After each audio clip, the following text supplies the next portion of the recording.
we're going to get started with today's presentation. Again, my name is Dan Baker, Assistant Director of Admissions. We're very excited to have you for our virtual music session today to learn more about the fantastic music program here at William Paterson University.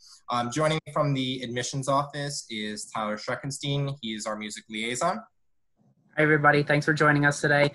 Looking forward to getting to know you. And if you have any questions, feel free to throw them in the chat. I will be the one answering them along with Dan. Awesome. Thanks, Tyler. And now I'm going to pass it along to Gideon Forbes from our music admissions office, who's going to lead us through our presentation along with our other music faculty members today. So I'm going to sit back, be quiet, and enjoy the presentation. Well, hello, everyone. My name is Gideon Forbes. I'm the coordinator of the music admissions program at William Paterson University. I hope you are well on this afternoon. So today we're going to be going through a presentation set up with the music department to just give you an overview of the types of degree tracks and the programs that we offer here, as well as some information on scholarships. And as we go into the new year, some events that might be coming up that you might be interested in. So joining with us today will be Professor David Philp, who is right over there,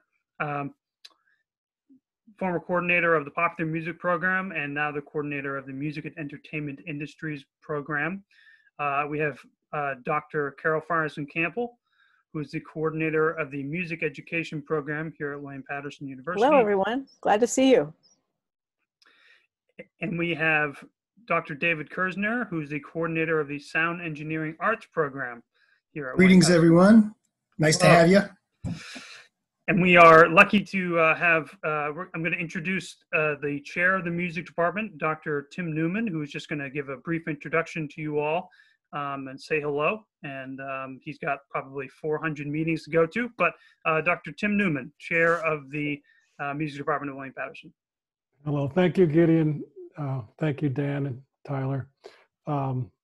It's great to be in touch with all of you. I'm so glad that you joined us today for this session, and I'm confident that the faculty and the staff, admissions staff, will answer your questions or get you the information that you need. William Paterson, as you probably know already, is just a wonderful environment musically. In terms of our music programs, there's so much to choose from, and many of you may have already chosen a degree program or a track to start in on. I just want to, I do have to run off to another meeting. I kind of jumped out of a meeting to go to this one. This is something that we can do now on our virtual meetings. I don't have to run halfway across campus, in which case I would have just said, no, I can't make the meeting. But today, because of the virtual ability, I'm able to just jump in for a minute. I just wanted to enforce, and I'm not going to give you any specific information because you can get specific information from the faculty and staff. But I just wanted to enforce upon you the idea that William Paterson, there's a lot of opportunity for all different types of music study and music making at William Paterson.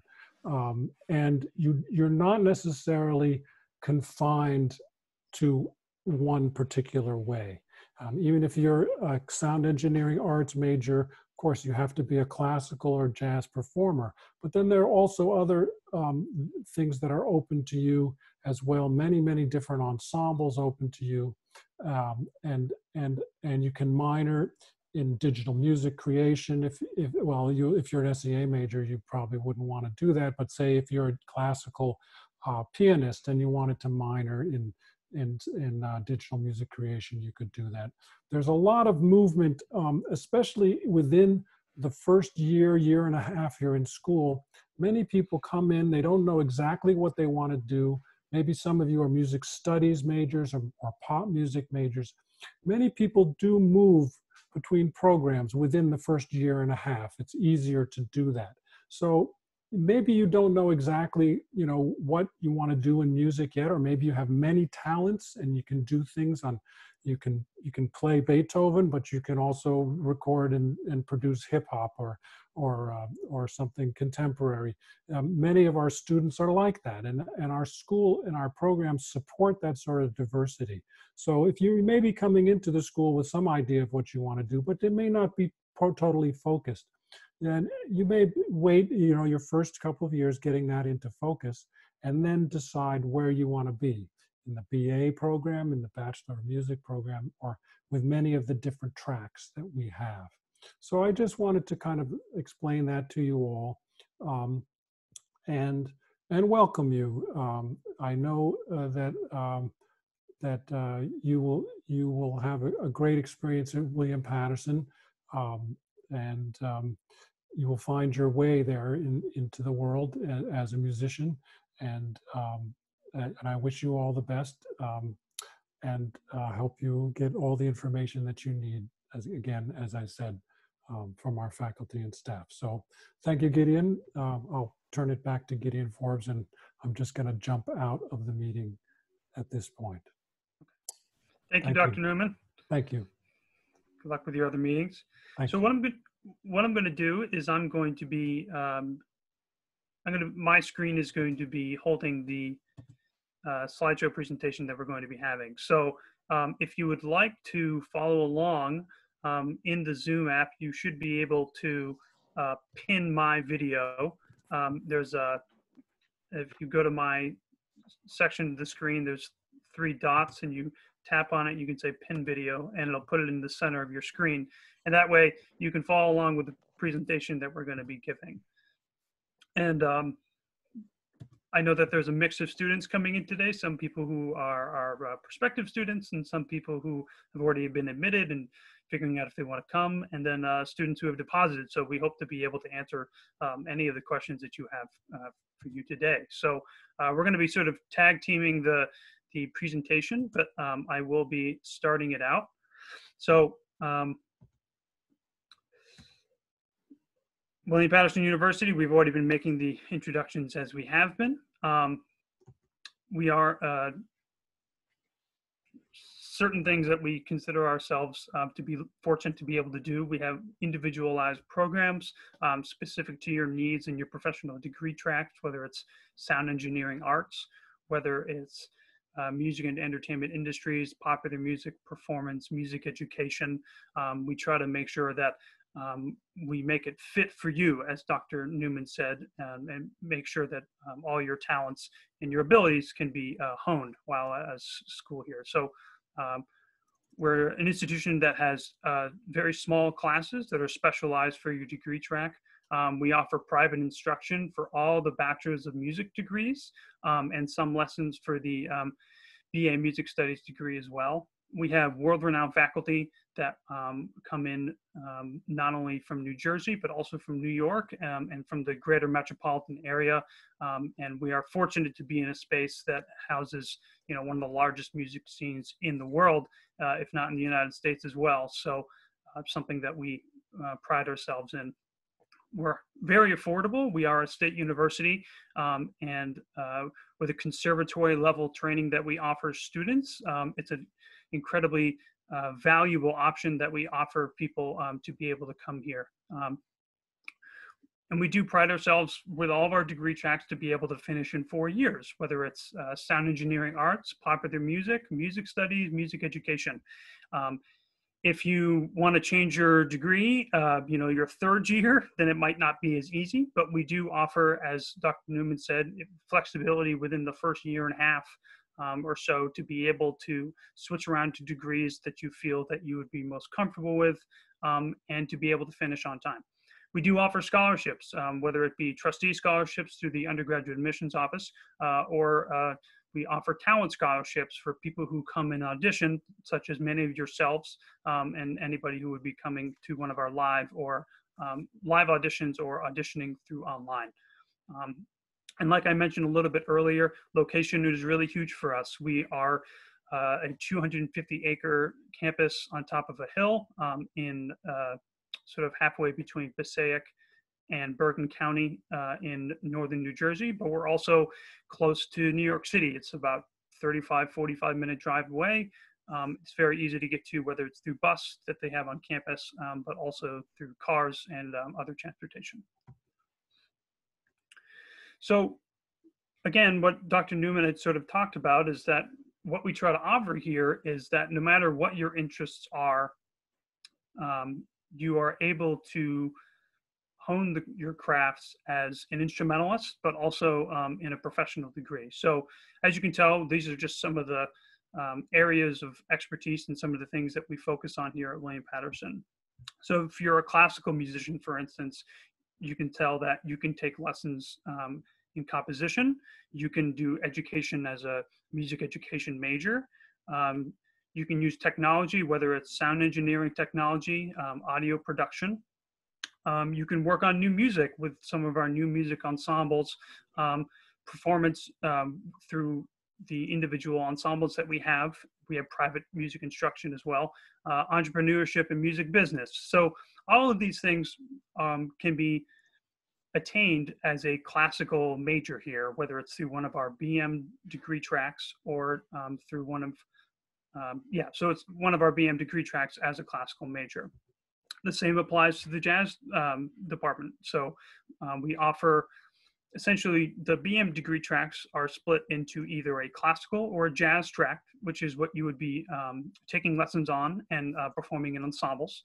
And then within those, we have specific degree tracks in music education, sound engineering arts, music and entertainment industries, and performance. We also offer Bachelor's of Arts programs, the BA Popular Music program, and we have a Bachelor's of Arts in Music Studies program. So as you can tell in the jazz line, we have, again, the same sorts of opportunities, whether it's new music, entrepreneurship and business, performance, technology, so on and so forth. Arranging is something specific to jazz majors that they do. You do take arranging lessons as well. And the pop program, again, entrepreneurship, you can take audio production. We have minors for digital music creation if you're in the popular music department, but you want to be able to be a digital creator with your music using music and technology. It gives you skills in the music business area. It gives you skills as an arranger working within the pop program and arranging for popular music. So these are all things that we offer here at William Paterson University in the music department. Gideon, quick question. Yes. Are you showing the PowerPoint? Yeah. Oh, we can't see it. Oh my gosh. Wow, that's embarrassing. No, you did a great job. I didn't know. You did an awesome job. Wow. But we can't see it. Woo! That was music fail. That was. There we go. Oh my goodness. Okay. So from the beginning. No, I'm just, No, not from the beginning, but yeah, that's a no. good slide to start on. Yeah.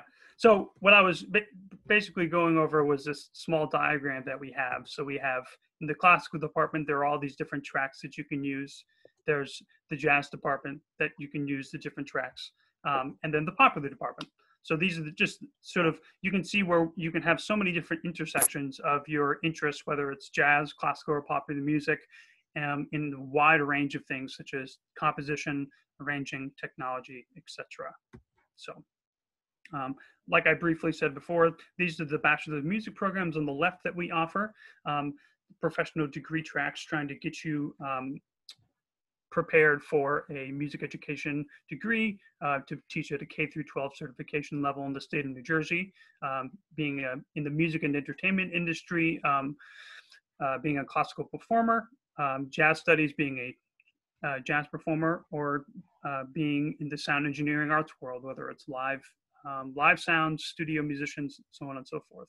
And then we have our Bachelor's of Arts degrees where we have the music studies degrees, and we have the popular music degree, which is a comprehensive degree that gets you introduced to the music business world and also hones your skills as an entrepreneur and your songwriting and your social media skills.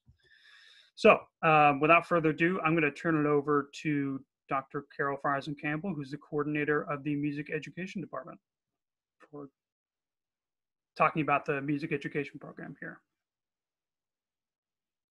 Oh, I think you're muted. There we go. Hopefully that's better. My name is Dr. Friesen-Campbell. Most people call me Dr. FC.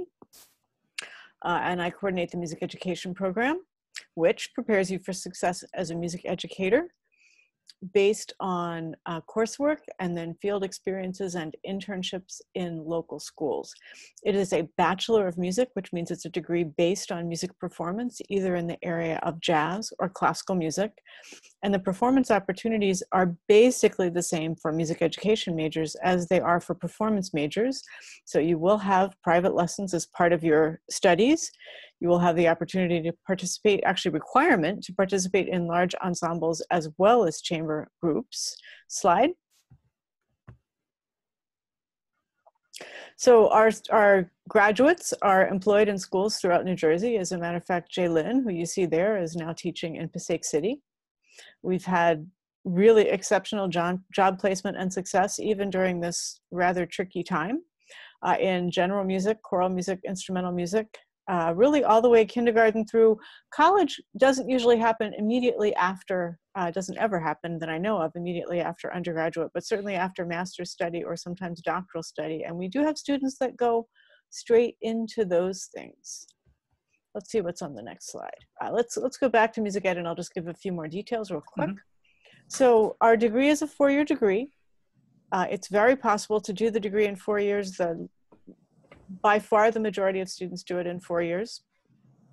The first year, you would have an experience called Introduction to Music Education, where we visit schools. This year, we were able to visit one school before the COVID shutdown. And then we had teachers come and visit us by way of Zoom, very much like this meeting here.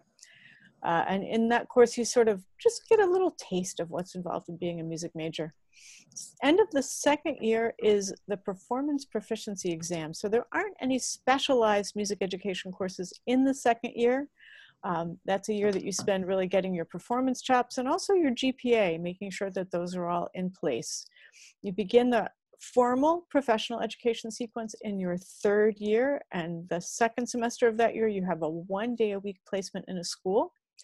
And then your fourth year, you have a 2-day-a-week placement your first semester. And usually that's the semester when you do your senior recital as well.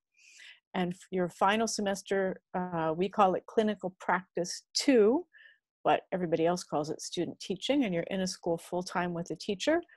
We tailor those 3 experiences, those 3 field experiences to the needs of the students. So if you're a choral person, we tailor them chorally. If you're an instrumental person, we tailor them instrumentally.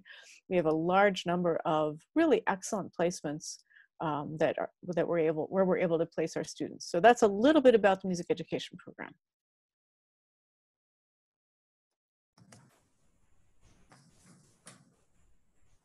Great. Thank you so much, Dr. Carol Campbell, Dr. FC, as you are called. We're going to continue on to the Bachelor's of Music and in Music and Entertainment Industries. And talking about this will be Professor David Philp, who's a coordinator of that program. Good day, everybody. It's great to have you here today.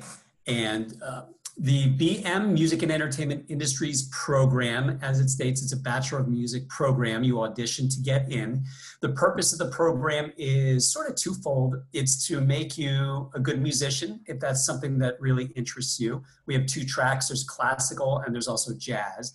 And then in addition to that, you are also learning about the music and entertainment industry.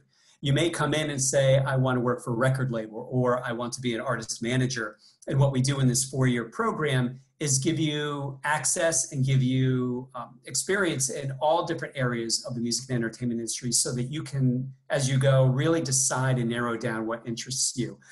Internships are a huge part of this program. The faculty is a huge part of the program in that on the music business side, it's a working faculty who's in the industry. We have people who work for Ticketmaster, who work for agencies. I manage some bands. We have the business manager for KISS, Dave Matthews, 3 doors down, St. Vincent. So we have people who are actively in the industry. Our attorney who works, who does our entertainment law class, also is actively working in the music industry. So it's people who aren't just looking in a book and then spouting out to you whatever paragraph 6 on page 251 said. We're actively trying to learn more and make it an education that's up to date and completely realistic for you, and not just something that a textbook says to do. So that's what we do. The internships are basically a class first in how to get a job in the industry, because getting an internship can be as difficult as getting a job. And then you learn what it's like to network and what it's like to work in companies, different types of companies. Some experiences may be awesome, some experiences may be terrible. And in that case, you know, I don't want to work for that type of company anymore. And your next internship is something a little bit different. So we're very big about that. We're really close to New York City, so that gives us some advantages over many other programs. Our program is and has been recognized as one of the best in the United States by Billboard magazine, which is the trade magazine of the music industry and has been for over 100 years. I don't remember what the first issue of that was out, because I said it's over 100 years and I'm not that old, but I'm sure it was a wonderful issue with wonderful prose. But we're talking about today, and we're talking about the pros who are talking to you, and I hope you understood the joke. We also have a guest lecturer and a guest business executive in residence every year. It's somebody who is from the industry who comes in and speaks to our classes. And this past year, it was somebody who worked for a company called BMG, which is the fourth major label. In the past, we've had people from RCA Records, from Live Nation, from, I'm trying to think other companies, I can't think, but just take my word for it, they've all been awesome. And then we have a class that goes to Nashville. Every summer, we have a radio show called Music Biz 101 and More, in which students are leading the show. They're the engineer of the show. They're also guest hosting the show. So we do a lot of things to give the students experience in the industry. So I rambled a lot and I didn't even look down. Gideon Forbes, what would be on the next slide if I were to ask you what was on the next slide? Oh, yeah, I told you that. Is there anything else on the next slide that's still about us, or is that it? Oh yeah, so recent alums, you can see where these people work. In addition, and Professor David Kersner will find that this is interesting. We have a major, we have a minor in music and entertainment industries.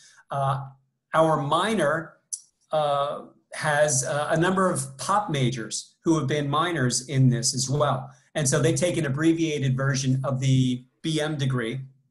And our minor of the year, our music and industry, no, I'm sorry, let me take that back. Our pop music major of the year for 2019-2020 also minored in music and entertainment industries. And Professor Kersner, she just got a job yesterday.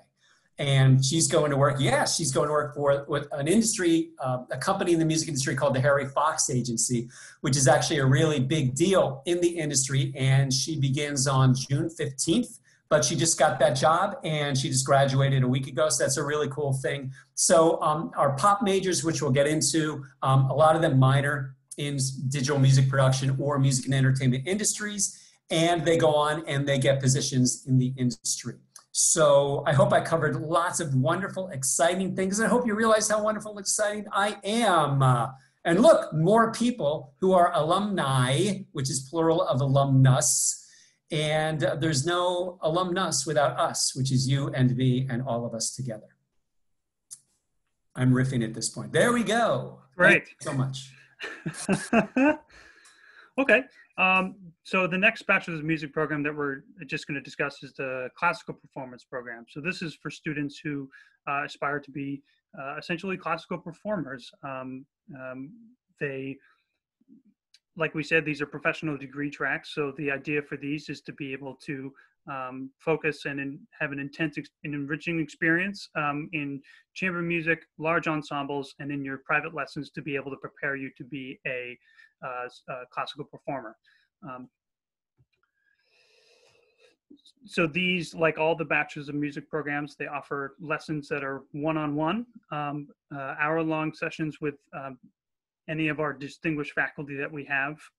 There's extensive performance opportunities that we have for the large and small ensembles. And then we have workshops that we get through our connections with our faculty to be able to come in and have workshops for our various performance majors to be able to hone their skills. So the performance program is a part of all the Bachelor of Music programs, but if you see yourself wanting to strictly work on just being a performance major, then this would be the great degree track for you. And we have world-class faculty members in and around New York and New Jersey who are not only amazing teachers, but just amazing and successful performers on their own right, whether it's Dr. Christopher Herbert, who was one of our new vocal coordinators, just recent graduate of Juilliard, is in a Grammy Award-winning vocal trio. There's Dr. Peyton McDonald, who's part of the percussion studio, who is a leading voice in new music and percussion. So these are just some of the various things that we offer within the classical performance program. Before you leave that slide, let me just talk about that for a moment. Dr. Peyton McDonald coordinated this really amazing new music performance that was out in the park behind the school, and that's what you can see here. And Dr. McDonald and several other folks on our campus are very much pushing the idea of student composition and playing new music, and so that's also an opportunity, whether or not you formally major in or even study composition. This is not a composition performance. This was a new music performance. I can't think of the composer's name, but we were all faculty and students out in the woods playing this really amazing music. Right, Bob Morris, thank you. So it was a really amazing experience. I was part of that too. And that kind of faculty-student collaboration is also a pretty normal part of the way things happen at William Paterson. I just wanted to pass that on. Oh, thank you. Okay. Now I'm going to switch gears to sound engineering arts. Speaking will be Dr. David Kersner. Hi folks, Dave Kersner here. What you're looking at is our main recording studio, state of the art, and all these happy folks that get to play with the best toys on campus. So the Sound Engineering Arts program, basically its job is to take music majors who want to be audio professionals and prepare them for the audio industry. And we do that through a great deal of hands-on time, state-of-the-art facilities. Thank you all for paying your taxes. And students get an enormous amount of hands-on because the program's intentionally kept small. So we take roughly 12 students a year into the program. And then students get a minimum of 5 hours a week in the studio. And as you become closer to being a senior, you get 2 or 3 times that amount. So if we can go to the next slide, I think. So, so you see all the happy folks sitting around the console. Individualized instruction means, again, that the classes are very small, which means we all get to know each other very, very well.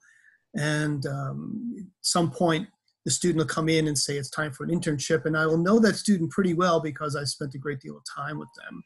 And then we find the internship that fits perfectly with their desires and with their skill set.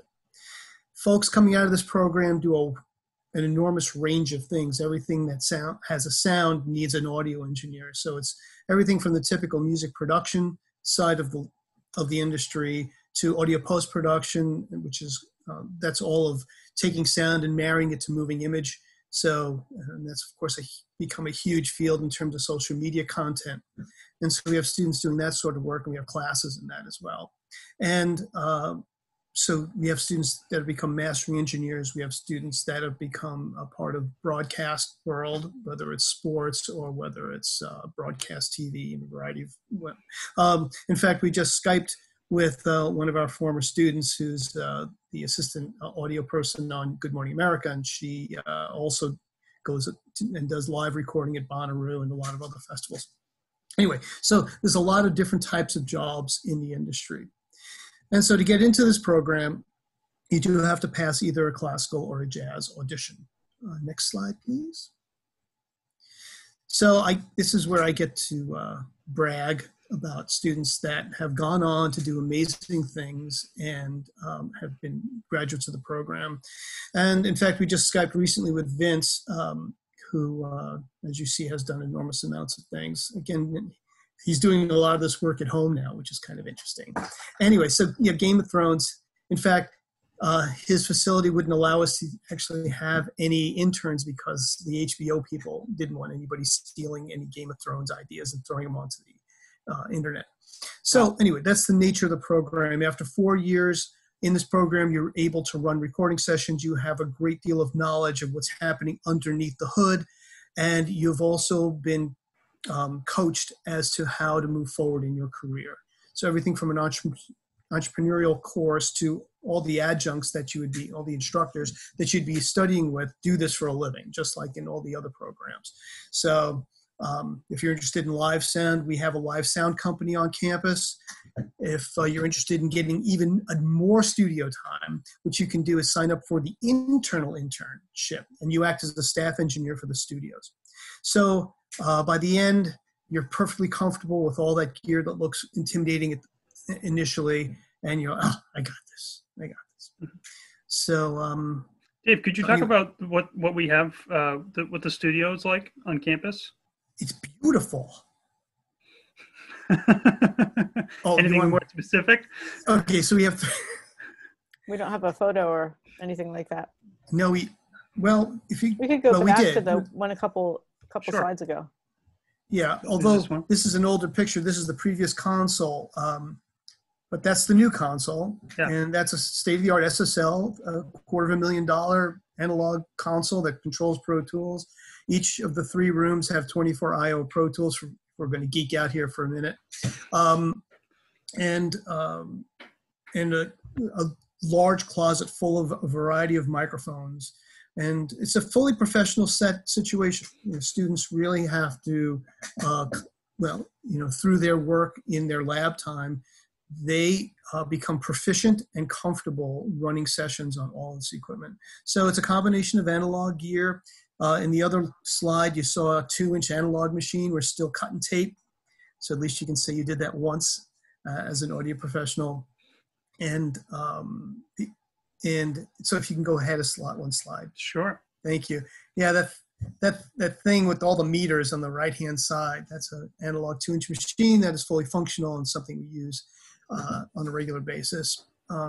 So you get a chance to experience all these things. The second studio, which is Studio B, is slightly smaller and is a modular setup. So it's a situation where you're going to actually have to connect pieces of equipment together to create what you see in this image. And then the third control room is connected to our recital hall. And so that's where students get a chance to experiment with live recording and also with live sound. All these rooms are completely connected together. You can record from any space to any other space, including the large recital hall, concert hall rather, that's 100 seats. So in fact, we installed new wiring so we can actually record from the band room now, 24 channels of the band room. So you'll never be bored. It's impossible to be bored as an SEA major. Great. Awesome. Oh, more alumni. You get 3 pages. More alumni that make me look good. Yeah. So if you watch carefully at the Super Bowl, you will see a fellow hanging a microphone over where they are flipping the coin. That is Andrew Miller. He works for NFL Films and has his dream job where he gets to mic up all of his heroes on the NFL fields. Tom has won a couple of Grammy Awards, actually in the realm of gospel music, actually. So there's, it's fantastic. Okay. Great. So good. Thank you, Professor Gersner.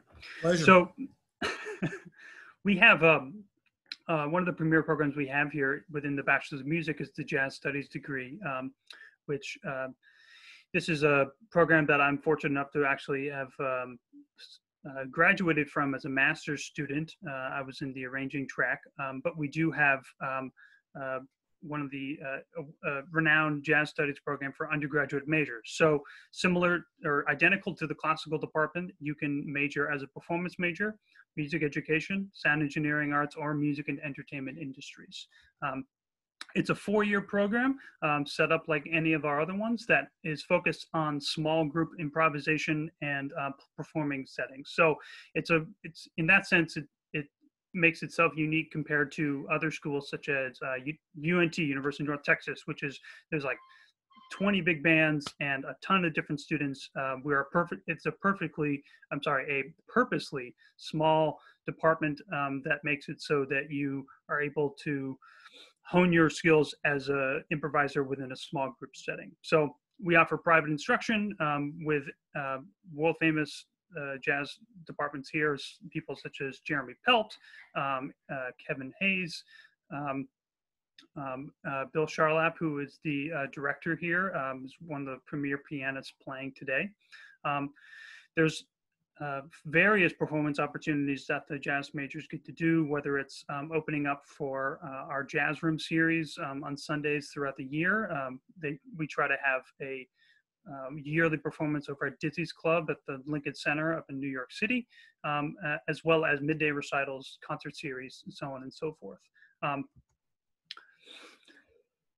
So, like I said, we have usually roughly 24 small ensembles per semester, which range from anywhere from a large big band. We have a Latin jazz orchestra, and then we also have anything between duos and quartets and sextets, depending on the type of performance opportunity that you want to have. So a lot of students also create their own sort of performing ensembles. If they want to play the music of John Coltrane or something like that, you can sign up and create your own ensemble with its own focus. Like I said, we have fantastic faculty here at the William Paterson in the jazz department. Yeah, small class sizes. Like I said, we typically have anywhere between 60 and 80 students in the class in the department itself. So it makes it so you have a really individualized relationship with not only your professors on your respective instrument, but also with Dr. David Dempsey, who is the coordinator of the Jazz Studies program, and Professor Charlap, who you'll meet not only through the hallways, but you'll meet him in performances, you'll meet him in workshops, and you'll meet him in the combos that he's able to teach. So just some of our alumni, Tyshawn Shorey, winner of the MacArthur Genius Award a couple years ago, one of the forefront drummers and composers, not only jazz, but in new music as well. Jacob Webb, Mark Juliana, famous saxophonist, Eric Alexander. I mean, the list goes on. We've had decades of students coming through the jazz studies department. So I could go on and on. So, so this is sort of curriculum-wise what all the BM degrees sort of try to focus on. All of them have private lessons, ensembles, either in the jazz or classical track, depending on what your focus is. Everyone is expected to have a recital hour. There's music and ear training for all the BM degrees. Furthermore, for jazz students, you would be having a jazz ear training in theory. We have piano instruction for non-pianists, comprehensive music history courses in Western music, as well as we have specialized degree courses for everyone that is in their specialized degrees, whether it's music education, sound engineering arts, music and entertainment industries, performance, or the jazz studies. Like Professor Kersner or Philp or Dr. Farsen-Campbell mentioned, we have internships and capstone experiences for all of our students, whether they're senior projects, going interning, whether it's SEA or MEI, or having a teaching experience within a university your last semester. Encompassed within the music department, because we are a state university, there are UCC courses, which is the core curriculum that we offer through the university. So it's an expectation that you take a certain amount of English classes, science, math, so on and so forth. So usually it's anywhere between 120 and 128 credits for your 4-year degree here at William Paterson University.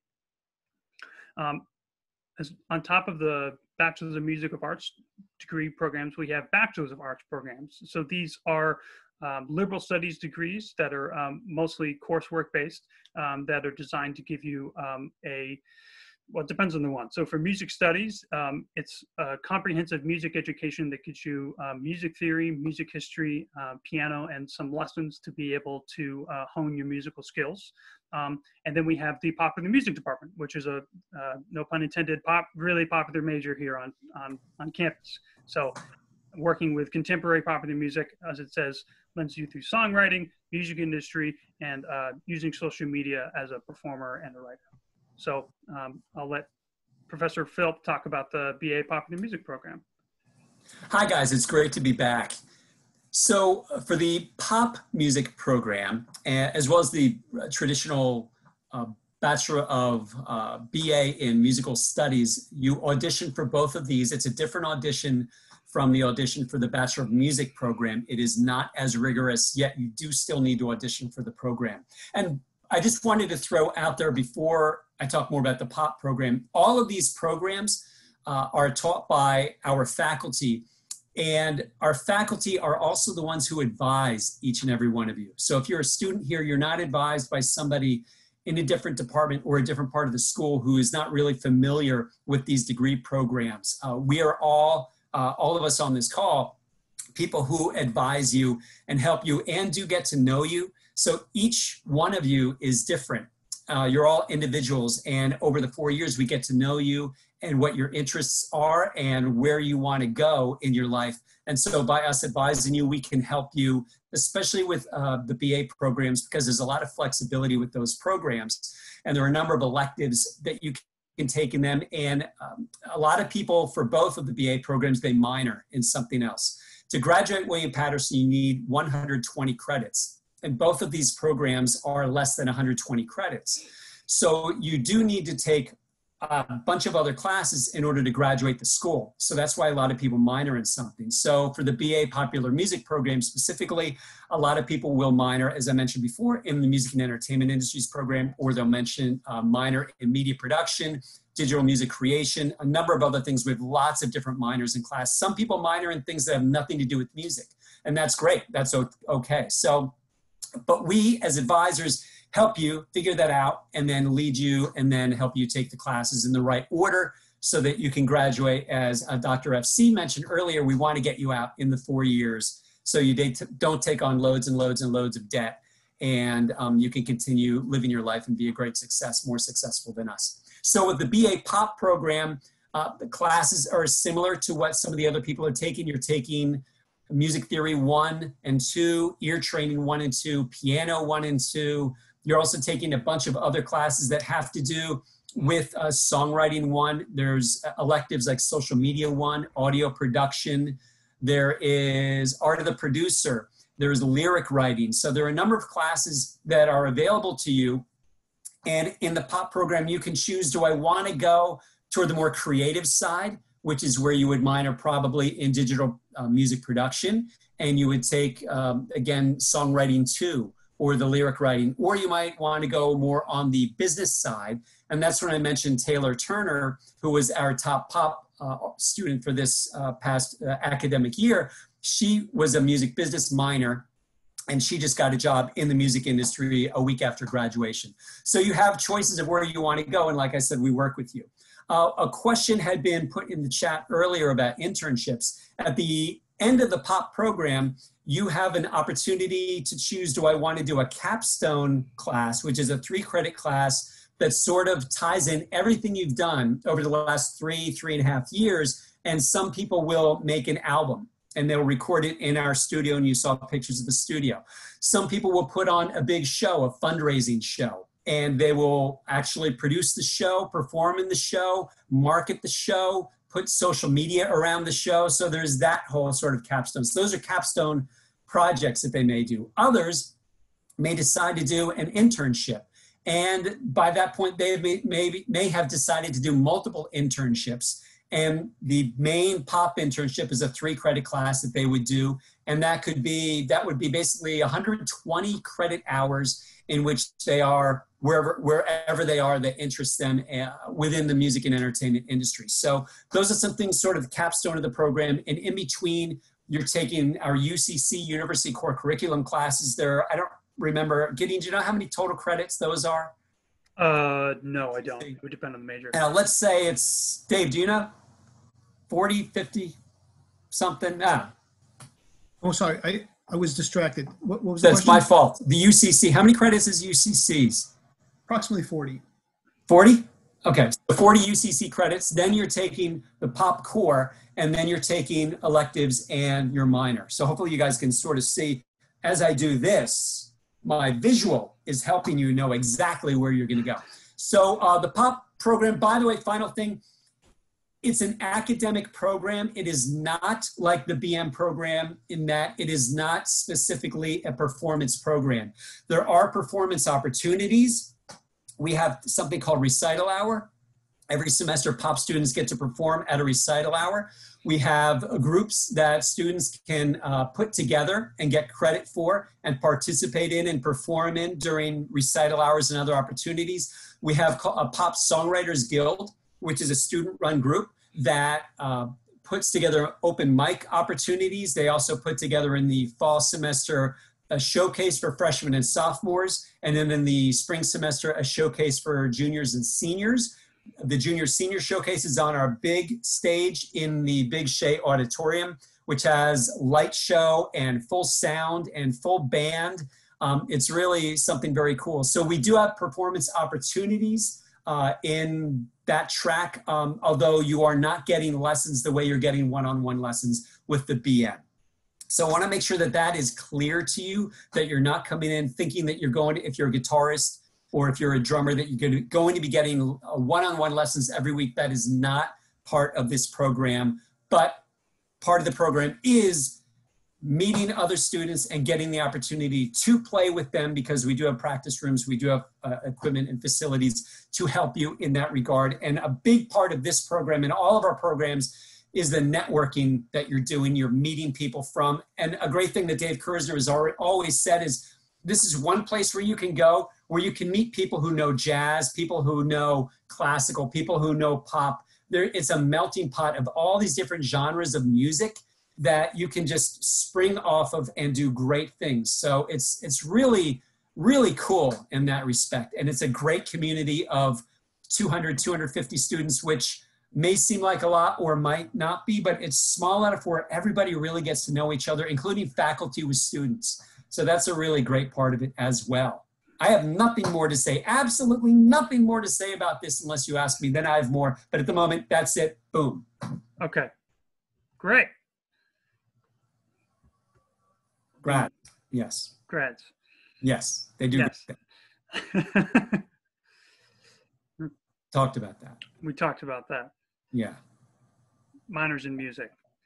Did you want to talk about the digital music creation and the music and entertainment industries minors, respectively? The minor I pretty much talked about. It's we talked about earlier when we talked about the BM and music and entertainment industries. Dave Kersner, I think you should talk about digital music creation, since you put that together. You created that. I did create that. So one of the things I noticed was both for the sound recording folks and for the pop students, as creative and technically adept as they are, they didn't know how to put together a song in terms of how to create bass parts, how to create a drum part, how to create string parts. And so the idea behind the digital music creation minor is to step them through that process. So in fact, we offered the first class this past semester. And even though we went online for the last month or so, it was amazing. What came out of the students was truly remarkable. And so we started with analyzing existing material. So let's take a listen to Post Malone and let's tear that apart and let's recreate it. So we used Cubase to create the bass parts, create the drum parts, and then simulate the guitar parts in it. And so we went through this process throughout the semester. And at the end of the semester, I just gave them an original song with all the parts, and then just handed them the vocal parts, and they had to create the entire arrangement based on just the vocal tracks. And they took this particular song, which was kind of this trancey thing, and turned it into everything from metal to salsa. And it was absolutely wonderful. So that's the nature of the course. And then the second semester of this sequence, you will actually be working with a singer-songwriter to bring one of their, produce their album. So at the end, you have a final product. Anyway, that's the nature of that minor. Mm-hmm. Okay, great. Thank you. And the musical studies major is sort of trying to give you just like a bit of a foundation in musical skills. So it's music, you get 2 semesters of music theory, 2 semesters of ear training, 2 semesters of history, music history, and then functional piano as well. So it's something similar to just the BA in music studies, but just even less. But the minors in music are excellent ways for people, somebody who's in popular music, like Professor Phelps said, who wants to do something in digital music. These are just really great ways to be able to further hone those skills. Somebody's been a really serious musician in high school and they don't want to major in music, but they want to continue. They want to play in ensembles or sing in ensembles and just learn a little bit more about this, what they've been doing. And that's typically the music studies minor. Exactly. Okay. And I'd like to also say that these minors are open to anybody on campus. They're not specific to music majors. Mm-hmm. Exactly. So these are just some of the recent special events that we had through the music department. Like Professor Phelps said, there's a yearly trip to Nashville. The chamber singers just did a huge tour of Italy. There's ensemble performances in the jazz department in Dizzy Center. They just went to Columbia a year and a half ago, I think it was. Or no, I guess it was about a year ago now. So there's trips through the Edward Said Conservatory in the West Bank of Palestine that's set up through Dr. Paterson Campbell. So we have all sorts of events that we have throughout your 4 years here that we hope that you can take advantage of in any of the degree programs that we have. So entrance requirements for the music department. So essentially what I'd like to try to say is that there's sort of a two-tiered system. There's a music department application through an application program called Slide Room, and there's a university application. Both of those things need to be filled out to be able to be accepted or to be considered for one of the music department's slots. So we would recommend going and completing your university application first, and then going and completing your music department application second. We have on wpunj.edu/music, which is our music homepage at William Paterson, we have a step-by-step process on the application process for any degree program that you would want to apply for. We also require auditions for all the performance programs, bachelors of music, which are either in person or for this continuing summer, we're going to be accepting online applications because of making exceptions because of the pandemic that's happening. And then we have online auditions that are submitted for the BA Popular Music program and the BA Music Studies program and all of the Jazz Studies programs. So the audition dates are to be announced for the 2021 semester. We typically try to have one date at the beginning of November. They're always going to be on a Friday. So the first week of November, I'm confirming them right now. So unfortunately, I don't have them pinned down, but I can say we have one in November that's always for students who want to be able to come in for the spring. And then we have several audition dates in the spring semester that are for the following fall. So for fall 2021, we would have one in the fourth week of January, 2 in February, one in the first week, one in the fourth week. I think that's the second week of March, and then the first week of April. And as the pandemic and the sort of world shifts, we are going to be making all sorts of precautions necessary that we need to be able to make sure that we continue to do these things in a safe way. For this semester, we're still accepting applications for all degree tracks. So we have up until August 1st, I believe actually it's on the next slide. Yeah, so for August 1st, we're still accepting applications for freshman applicants. And then you have until August 21st if you're a transfer, readmit, or second degree applicant. So for anybody who wants to still audition for coming this fall, it's open to you. And on our website, we have the steps to be able to apply and audition and to be able to submit an audition over the web. So the way we've been doing it is essentially through YouTube videos that people list as unlisted, and then they would send them within the application itself.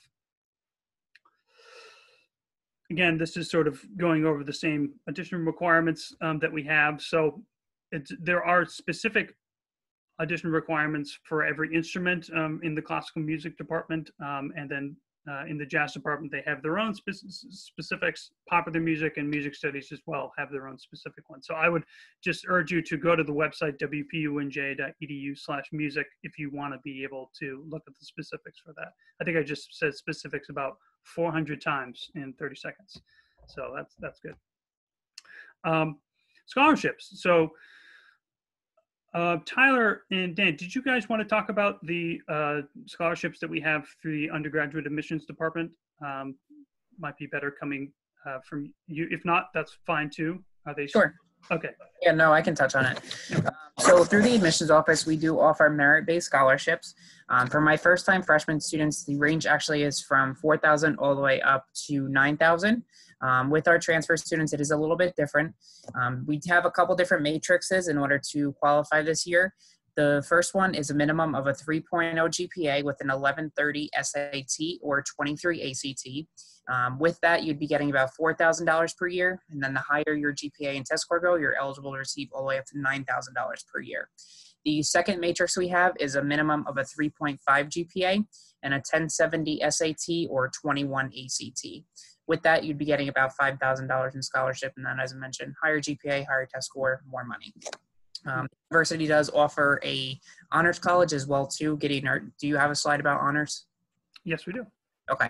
So with the honors college, there's an additional $4,000 merit-based scholarship as well too.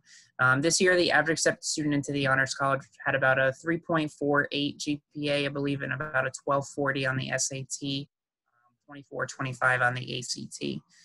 Those are an average, so we do accept higher and lower. But the really great thing about the honors college is that you're going to have that $4,000 scholarship all 4 years, as well as the merit-based scholarship as well. Most important thing is that you maintain a 3.0 GPA throughout your time at William Paterson to continue receiving those scholarships throughout your time. Mm-hmm. For my transfer students, Dan, are you here? Do you want to touch on transfer scholarships? Yep, I'm here. Let me turn my video on. Sorry, I had it off for a few minutes. All right, hi everybody. In terms of the transfer scholarships, it's only for first-time transfer students. So if you're coming in as a returning student of readmit or a second degree student, you wouldn't be able to qualify for them. We do have two different awards. First one is our presidential scholarship. Students have to have a minimum cumulative GPA of a 3.0 from all other institutions attended and at least 30 transferable credits. These scholarships range from $1,000 to $3,000 per year and are good for 2 years. The other one is the PTK scholarship, which is the Phi Theta Kappa Award. The Phi Theta Kappa is the honor society of the community college. If you're a member of Phi Theta Kappa, all you have to simply do is email us at admissions or myself. I'll put my email address into the group chat, a copy of your membership certificate, and we provide you with a $2,000 per year scholarship. If you're still planning to apply for the upcoming fall semester, we do still have some transfer scholarships available at this time. Unfortunately, our freshman scholarships have been exhausted, the trustee scholarships at this time. So, but we do still have some room. Our original deadline for transfer scholarships was June 1st, but in taking a look at our budget today, we do still have some money available. So if you are still going through the transfer process, try to finish that up as quickly as possible so we can take a look at you for those awards. Great. Thank you, Dan. So we do offer talent scholarships as well within the music department. So these can range all the way from $1,000 to full tuition scholarships. And these are based on the music audition that you submit, whether it's something that you would do in person through one of our audition days or one that you would submit online, whether it's through the popular music department, the jazz studies department, or an online submission for the classical department. Like it says, you would need a minimum GPA of 3.0 to be able to continue through. But it is something that we offer students. One particular note is that for the fall 2021, there's only so much money that we have to offer. So we always recommend students to apply on audition the sooner that they can. So if there's a January or February audition date, we typically are using most of the scholarship money by the time February is up. So we would just encourage you to apply and audition sooner rather than later. It's also, you're more than welcome to apply if you need to for one of the March or April dates, but there's just not going to be as much scholarship opportunities available. And for anybody at this point who is still interested in coming for the fall, we have exhausted that money because it is past when that money has been allocated for all of our students. So yeah, so we have annual endowed scholarships, whether it's through incoming and continuing students, ranging from $1,000 to $5,000 a year as well. We do have something, these dates will be determined pretty soon as well, but we'll be posting them on our website. But we have an excellent program that was started a year ago. It's called Music Major for a Day. So for anybody who is interested in the music department, we have specific days, they always are on Thursdays, for somebody to come in and basically shadow and see what it's like to be a music major, whatever their specific interests are. So if you are interested in popular music, you would be teamed up with a popular music major in the morning, and you would be following them around to classes and do ensembles and so on and so forth. And we would encourage you just to be able to talk to the students, because really these are going to be your future colleagues when you come here. So it's really important that you just get to see what it's like from their perspective, because you will be a student. And I mean, teachers will be able to tell you a lot of things, but the student experience is very special in that sense. So whether it's popular music, if you're a jazz instrumentalist, we'll follow you around with one of our jazz majors. So we have one usually in the fall semester. We might actually be doing two, and then we'll be having more in the following spring semester of 2021. So please check out our website, wpunj.edu/music for that. Or you can email me in my office, which is musicadmissions@wpunj.edu. So I hope this has been an informative presentation for you. I know that some of you have questions, and so I guess we can open it up. I guess I'm assuming there's been stuff on the chat that I haven't been able to see because of the shared screen, but those questions and any more that you have are welcome to try to help you on. So I will stop sharing. Gideon, I know there was one question in the chat about reopening campus for the fall, and having run a number of our Zoom sessions, this is probably the most popular question we have been receiving in the 50+ Zoom chats and sessions I've run over the past month and a half. Sure. We hope to have a decision by the end of June on how the campus will be proceeding for the fall semester, whether we will be back full-time on campus starting in September, whether there will be some hybrid model, or classes will be moved online. One of the other things that has been talked about has been starting the semester earlier and finishing it earlier, starting in mid to late August, and then finishing before the Thanksgiving break. So there are a number of different options on the table. Our president, Richard Heldobler, has told us many times in a number of different meetings and emails that he hopes to make a final decision by the end of June on how we are going to proceed for the fall semester. So, once we know, we're going to let everybody know right away, because Sure. we understand, especially for those students that have been admitted for the fall semester, this may affect your decision, whether you decide to enroll for the fall semester. So we're aware that it is an important piece of information for students to know, students and families to know, and we hope to have that information to you, to everybody by the end of June. Okay, great. Thank you, Dan. No problem. One question I see from Alexander Yu is what the practice rooms are like. So we have practice rooms in two areas of the campus. So we have the Shea Center, which is the main building for the music department. The practice rooms are really variable. It really depends. I mean, most of them have pianos and chairs and music stands available for you to practice. If you're a jazz major, they have specific places that are specific practice rooms that are a little bit bigger to be able to have a drum set in there, so they're good for combos. And then we have larger rehearsal spaces, whether it's the band room, Shea 103. We have a recital hall that is used for rehearsals, and then we have percussion rooms, and then various amounts of larger rehearsing studios.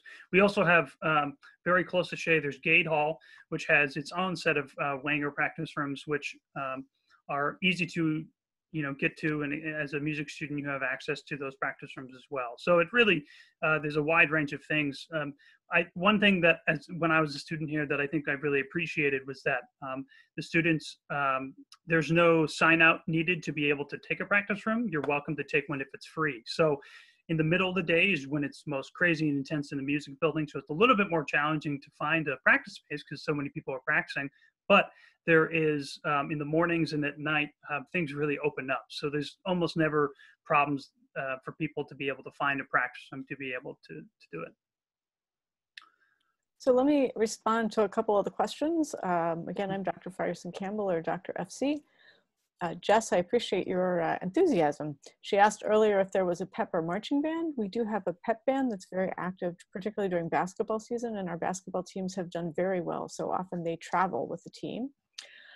We have one concert band. That concert band is often divided into a larger concert band and a more select wind ensemble. We have a requirement that all students participate in a minimum of 2 chamber ensembles during their time here, and many students participate in chamber ensembles of 3 to 10, 12, 16 people. Sometimes broken away from our concert band, sometimes something that they've put together with their faculty coaches or with other people that play their instrument. Let's see, there was another, and what are the placement tests? There's usually an audition for the concert band and the orchestra. We also have a symphony orchestra, campus orchestra, directed by Dr. Sandra Dachau. If any of you are string majors, you probably have played music arrangements by Dr. Dachau. That usually happens the first Friday that we're back in school. Whether that'll be the process this year with the COVID social distancing and so forth, we don't know yet.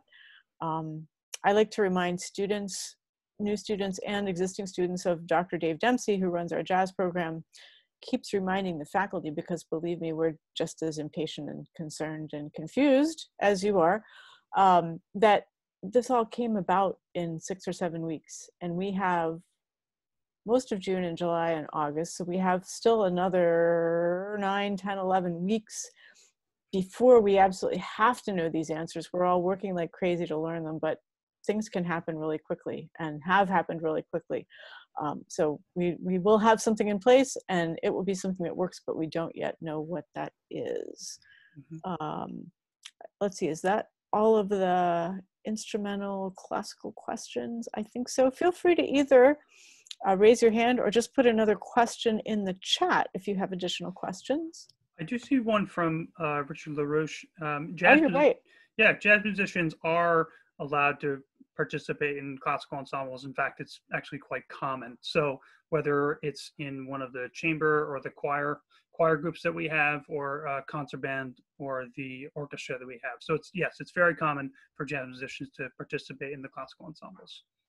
And somewhat common for classical students to participate in jazz ensembles. The current, at least as of spring, the jazz orchestra had 1 or 2 trumpet players that were classical majors, often trombone players, not so often guitar and drums and piano, because those are typically from the jazz area. But if there are needs for those instruments, then those are available. So I see, can I rent an instrument? Are talent scholarships available for transfer students? Tyler? Yes, talent scholarships are available for our transfer students. It would all just depend upon your audition, per se. And Jess, when can I rent an instrument? Jess, if you don't mind putting it in the chat, what is your instrument? Trombone. And are you likely to be a music major? Yes. Okay. So we do have trombones for borrowing. I don't know what's available at the moment. And as a music major, you need to try really hard to make it a priority that you get your own trombone, but I'm pretty certain that we can find one that you can use in the meantime. You might want to be in touch with me privately. You could, actually, I'll put my email in the chat. And I'm not really the person that takes care of that, but I can put you in touch with the person who is. Any advice for people auditioning? Jason, audition early.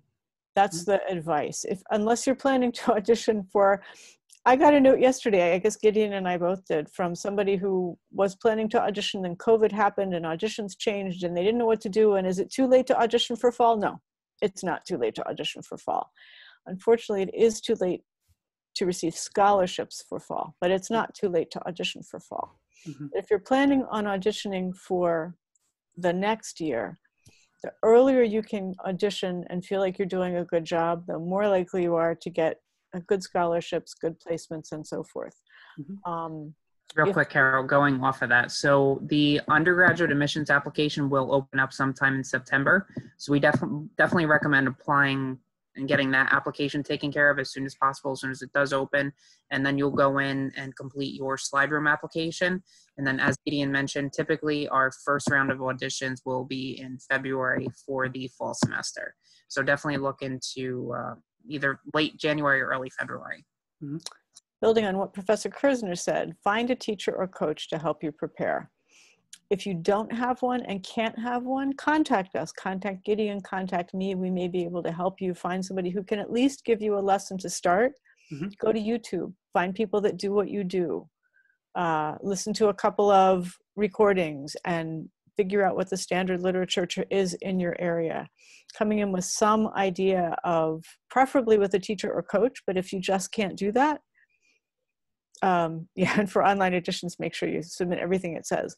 But if you just can't do that, then reach out to us and we can give you some guidance. Yeah, and I think it's something that Dr. Dempsey always talks about with the jazz majors, but I think it speaks to everyone, where you want to be able to audition on things that not only do they fulfill our requirements for your instrument, but they're just things that you really like playing and that you sound best playing. If there's a piece that you say, well, if I do this, it's technically really challenging, so I have to show them that. But if it's not something that really showcases you as a musician, then it's really not worth your playing. So we really encourage students to be able to apply on what feels most comfortable, what shows their best traits, and things that'll show us their potential as music students here. I'm trying to unmute Matt Lasso, but I'm not successful. And the reason is because, Matt, you asked how much are the transportation costs for a music major living in the dorms? And I'm not sure what you mean by that. So maybe somebody else can unmute you. Nope, I guess not. Maybe you can just put that in the chat. If you live in the dorms, there are no additional transportation costs for getting around the campus. If you want to take a bus to New York City or a bus to Paterson or Passaic or one of the other areas where the buses go, then there would be a cost for that. But there is no cost additional to your university fees and tuition and so forth involved with getting around campus if you live on campus. It's very easy to do. Yeah, maybe Tyler or Dan can correct me if I'm wrong, but I don't think that there's a fee for having your car on campus. Matt, you're from Maine, so I'm sure you might be bringing one down, and it's fairly easy to use. I know when I brought it down, there's just a lot that you would have for overnight, and then other parking lots for the day if you need to get closer to campus. So, but yeah, so there's a bus straight from campus that you can take that goes into New York City. There's also a train nearby at the Hawthorne station, Glen Rock, Paterson, that can take you right into Penn Station as well. So there's a lot of different options for the way that people try to get around. Yeah, that's a great question. First-time freshmen are allowed to have cars on campus. That's a big thing we get. And as Gideon mentioned, there is no extra fee. It's automatically included in your tuition. So all you would have to do is just register your vehicle on WP Connect, and then our campus police will send you a parking decal that gets stuck right in your window. No problem. You're welcome. Any other questions? I can put my music admissions email in the chat. And so if anybody has any questions, I'm also a great conduit for, getting to other people in the music department. So you can email me, Tyler, really any of us here would be able to help you get where you need to go. But music admissions at WPUNJ, myself, or I have two people working for me right now, will be able to assist you, whether it's audition questions, scholarship questions, financial aid, you know, what's it like to be on campus. You know, we can get you also just to talk to current or former students as well. We're welcome to talk to you about that as well. But we're here to assist you in any way that you need it. If you haven't yet taken the virtual tour, maybe Tyler can put that link in the chat, or he's probably already sent it to you, but it's quite good. It does give you a really nice sense of as close as you can get to feeling like you're on campus without actually being there. And it's a beautiful campus. And yeah, Tyler can put that in there as well. We are, you can take the tour at any time. And then over the next couple of weeks, we actually do have student ambassador led virtual tours. So we'll do them right through Zoom. We'll have a couple of our current students in the Zoom session leading you right through everything. So giving you even more information, their stories, some additional fun facts and figures as well. So I agree that would be a great opportunity for students to definitely take advantage of. Well, I think this was great, super informative, lots of great information on all the different music programs and the audition processes for students. I would say, since I don't see any more questions in the chat, this will conclude our session for today. If you do have any questions, or if you're still chatting privately with one of our faculty members, continue to do that for the next few minutes. Again, we thank everybody for coming today to the session. For those that were accepted for the fall, we hope that you make William Paterson your choice, and hopefully we can welcome all of you to campus sometime in September. So other than that, everybody have a wonderful day. And again, if you have any additional questions, feel free to hang for a few minutes before we close out the session. All right, have a wonderful day, everybody. Bye-bye, thank you.